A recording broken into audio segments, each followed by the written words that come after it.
প্রিয় ভিউয়ার্স, আসসালামু আলাইকুম রহমতুল্লাহ। আসুন কৃষি শিখি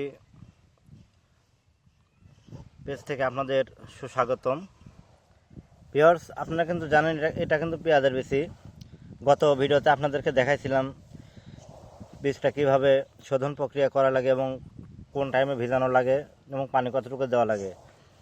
ভেজানোর পরে কিন্তু 24 ঘন্টা এটা ভেজায় রাখতে হয়। রাখার পরে কিন্তু তুলে আপনার এটা নিয়র দিয়ে রাখতে হয়, এই যে এরকমটা সফট কাপড়ে, পাতলা কাপড়ে। ভিউয়ার্স দেখেন, এই যে বীজটা দেখেন কত সুন্দর, কিন্তু এখন ট্যাগ বাড়া গেছে। এটা কিন্তু আমি এখন জমিতে বপন করব। এটা কিন্তু এখন জমিতে বোনার জন্য পুরোপুরি 100% প্রস্তুত। তো ভিউয়ার্স আপনাদেরকে দেখাই।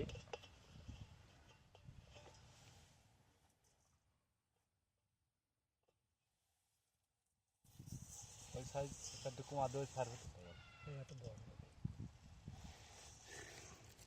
সন্ধ্যায় আসবে না ভাই? আচ্ছা ঠিক আছে।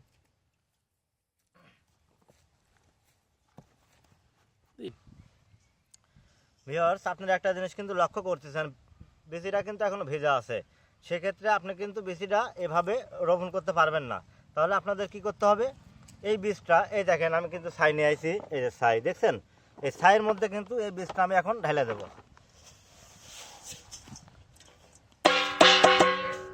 এই যে দেখেন দিছি, এখন কিন্তু আপনার ছাই দিয়ে বীজটা এভাবে মাখায় নেবেন। তবে ভিউয়ার্স খেয়াল রাখতে হবে আপনাদের, এটা কিন্তু খুব আলতো করে মাখানো লাগবে, কেননা প্রত্যেকটা বীজের কিন্তু এখন ট্যাগ আছে, ট্যাগটা ভেঙে দেওয়ার সম্ভাবনা থাকবে।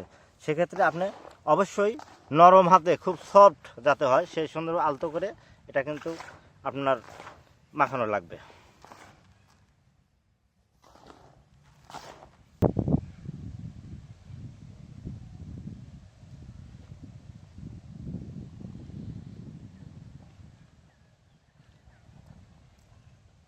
ভিউয়ার্স এই যে দেখেন, আমি কিন্তু বেডে আপনার দানাদার বীজটা প্রয়োগ করতেছি, কেননা অনেক পোকামাকড় কিন্তু এই জমিতে আছে।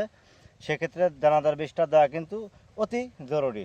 খেয়াল রাখবেন, অবশ্যই কিন্তু বেডে আপনার দানাদার বীজটা দেওয়া লাগবে।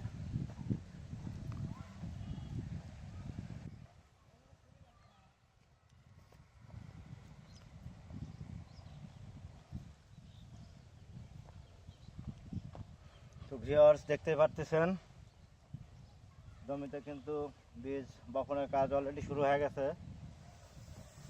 এই যে দেখেন বীজ কত সুন্দর হয়েছে মাখানোটা, দেখছেন? এখন কিন্তু এই যে দেখেন কত সুন্দর সফট। এটা এখন আপনি যদি বোনেন তাহলে হাতেও লাগবে না, এটা জড়তাও থাকবে না। আর সাইড যদি আপনি না দেন তাহলে কিন্তু এটি জড়া লাগিয়ে থাকবে। বীজের ক্ষেত্রে কিন্তু অনেক সময় এটি নষ্ট হয়ে যাওয়ার সম্ভাবনা থাকে। তো ভিউয়ার্স দেখতেছেন, এটা কিন্তু প্রায় শেষের দিকে। এরপরও কাজ আছে একটা, সেটাও আপনাদের দেখাবো এখনই।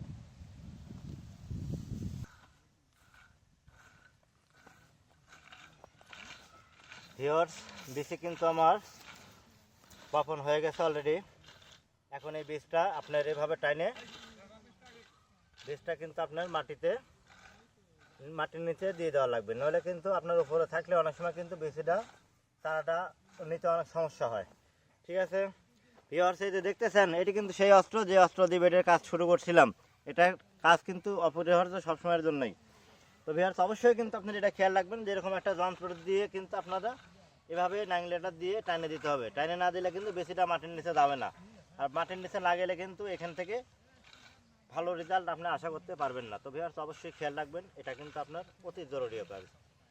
তো ভিউয়ার্স অবশ্যই আমার এই বীজ বপনের প্রক্রিয়াটা যদি আপনাদের ভালো লাগে, তাহলে অবশ্যই আমার ফেসবুক পেজ আছে একটা, আসুন কৃষি শিখি, এবং আমি নতুন একটা চ্যানেল খুলছি ইউটিউবে, আসুন কৃষি শিখি। পেজে একটা ফলো দিয়ে রাখেন এবং আমার চ্যানেলটাকে সাবস্ক্রাইব করেন। আর যদি আমার বীজ বপনের কাজটা ভালো লাগে তাহলে অবশ্যই কমেন্টে আমাকে জানাবেন। আর আপনাদের যদি কোনো সমস্যা থাকে তাহলেও আমাকে অবশ্যই জানাবেন, আপনাদের সকল রকম সমস্যার সমাধান আমি দেবো ইনশাআল্লাহ।